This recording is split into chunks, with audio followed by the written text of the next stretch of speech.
कुंडली का दसम भाव, इसमें जो भी ग्रह बैठता है या इस भाव का जो भी स्वामी होता है वह हमारे करियर, हमारे मान सम्मान, सामाजिक पद प्रतिष्ठा पर गहरा प्रभाव डालता है।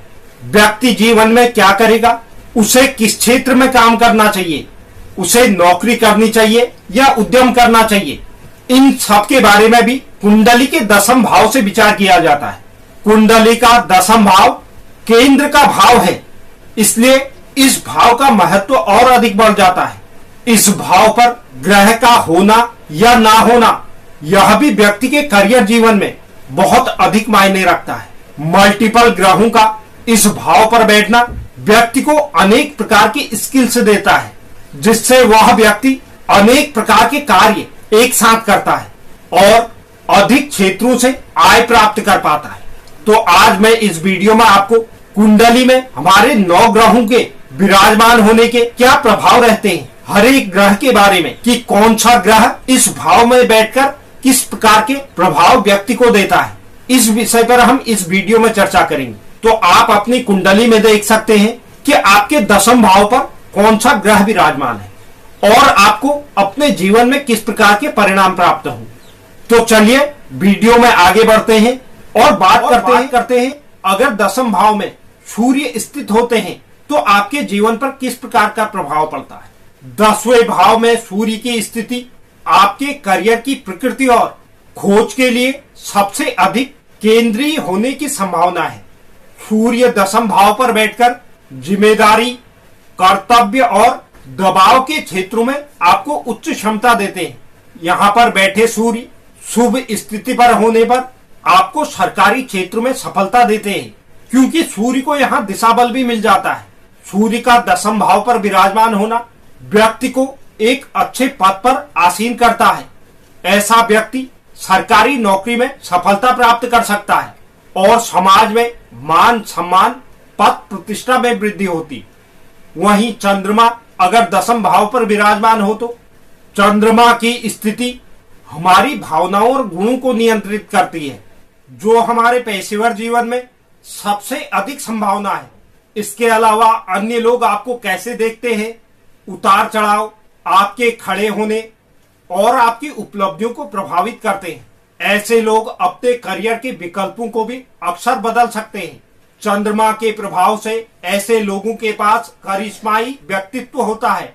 इन शक्तियों से यह लोगों को आसानी से बनाने में और प्रभावित करने में कामयाब रहते हैं। हालांकि जैसा कि मैंने बता दिया है आपको कि चंद्रमा इस भाव पर बैठकर अक्सर व्यक्ति के मन में अपने पेशेवर जीवन में बदलाव के बारे में विचार लेकर आते हैं।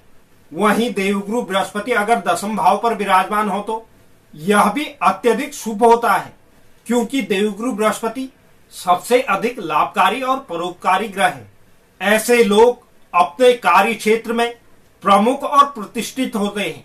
देवगुरु बृहस्पति अगर दसम भाव में विराजमान है तो यह कार्य क्षेत्र में उनके विस्तार को दर्शाता है। इस भाव पर सकारात्मक रूप से विराजमान देवगुरु बृहस्पति उनके करियर में भाग्य का स्थान लेकर आते हैं, जिसके कारण इन्हें करियर में मान सम्मान, पद प्रतिष्ठा की प्राप्ति होती है। ऐसे लोग शिक्षा के क्षेत्र में अच्छी सफलता प्राप्त करते हैं। वहीं दसम भाव में अगर शुक्र देव विराजमान है तो यह व्यक्ति को हंसमुख और प्रसन्न व्यक्तित्व के साथ साथ सर्वश्रेष्ठ बनाता है। शुक्र के दसम भाव पर विराजमान होने से करियर में सफलता और कार्य में शुक्र का योगदान प्राप्त होता है। आपका संतुलित और सम्मोहक स्वभाव लोगों को अपनी ओर आकर्षित कर सकता है। शुक्र के दसम भाव पर विराजमान होने से आपके पास लोगों को आपके लिए काम करने की क्षमता देता है। हालांकि यहाँ पर अगर शुक्र विराजमान है तो आपको अपनी शक्तियों का दुरुपयोग नहीं करना चाहिए। कुंडली के दसम भाव पर जिस भी व्यक्ति की कुंडली में शुक्र विराजमान है, ऐसे लोगों को मीडिया, कला, रचनात्मकता या स्त्री से संबंधित जो भी प्रोडक्ट होते हैं या सफेद चीजों का व्यवसाय, इन चीजों को अपने कार्य क्षेत्र में प्राथमिकता देनी चाहिए। वहीं दसम भाव पर मंगल विराजमान हो तो दसम भाव पर मंगल व्यक्ति को अत्यधिक महत्वाकांक्षी बनाते हैं। ऐसे लोग ऊर्जा के एक पावर हाउस होते हैं। इन लोगों में उत्साह अत्यधिक होता है। यही स्थिति इन्हें करियर क्षेत्र में सफल बनाती है, क्योंकि मंगल लक्ष्यों को प्राप्त करने के लिए आपको आवश्यक उतार चढ़ावों का सामना करने के लिए तैयार करता है। ऐसे लोग रक्षा क्षेत्रों में अच्छे पद पर आसीन होते हैं। वहीं दशम भाव पर बुध के विराजमान होने से ऐसे लोग अक्सर लेखन, बोलने या संचार के क्षेत्र में अपने करियर को चुनते हैं और इन क्षेत्रों में इन्हें सफलता भी प्राप्त होती है। बुध के दशम भाव पर विराजमान होने से यह व्यक्ति को प्रभावशाली विचारों और एक प्रतिष्ठित व्यक्ति बनाते हैं।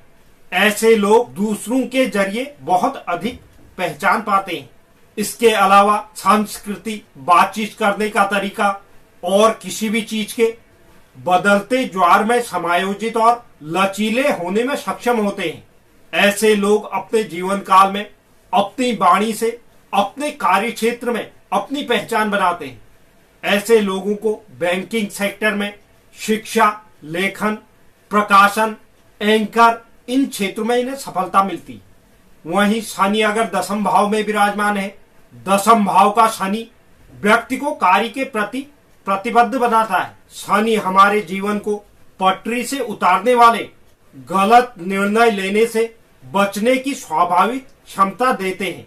ऐसे लोग अपने करियर में लगन से कार्य करें तो अच्छी सफलता मिलती है, लेकिन ऐसे लोगों को अपने सपनों को साकार करने में बहुत मेहनत करनी होती है, क्योंकि 10वें घर में शनि का अर्थ है धीमा और स्थिर।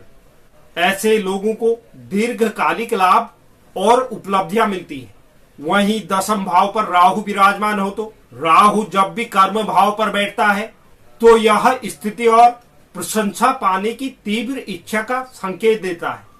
आप जीवन में एक नेतृत्वकारी भूमिका की लालसा रखते हैं। हो सकता है ऐसा व्यक्ति राजनीति के क्षेत्र में अच्छा नाम कमाए। कड़ी मेहनत, समर्पण और सही कौशल के साथ ऐसे लोग समाज में नाम और प्रसिद्धि प्राप्त करते हैं। हालांकि राहु के नकारात्मक प्रभावों से यह लोकप्रियता और शक्ति को प्रभावित कर सकता है। आप सफलता प्राप्त करने के लिए शॉर्टकट ले सकते हैं, लेकिन राहु जब अधिक विकसित होता है तो यह अपनी शक्ति बढ़ाने और अपने लक्ष्यों को पूरा करने के लिए सही कदम उठाने की क्षमता देता है। वहीं दशम भाव पर केतु विराजमान हो तो अच्छी स्थिति में विराजमान केतु जातक को जीवन में धन, शक्ति और पद प्राप्त करने के लिए प्रेरित करता है। ऐसे लोगों के पास उच्च बुद्धि होती है और ऐसे लोग कई शिल्पों में कुशल हो जाते हैं। हालांकि यहाँ पर बैठे केतु के नकारात्मक प्रभाव में व्यक्ति क्रोधी, गैर जिम्मेदार और कर्तव्य पथ तो इस प्रकार से 9 ग्रह दशम भाव पर बैठकर व्यक्ति के जीवन को प्रभावित करते हैं। तो आप भी देखिए आपकी कुंडली में कौन सा ग्रह बैठा है। तो यह एक महत्वपूर्ण जानकारी थी। जानकारी अगर आपको पसंद आई तो वीडियो को लाइक करें, चैनल को सब्सक्राइब करें और पेज को फॉलो जरूर करें।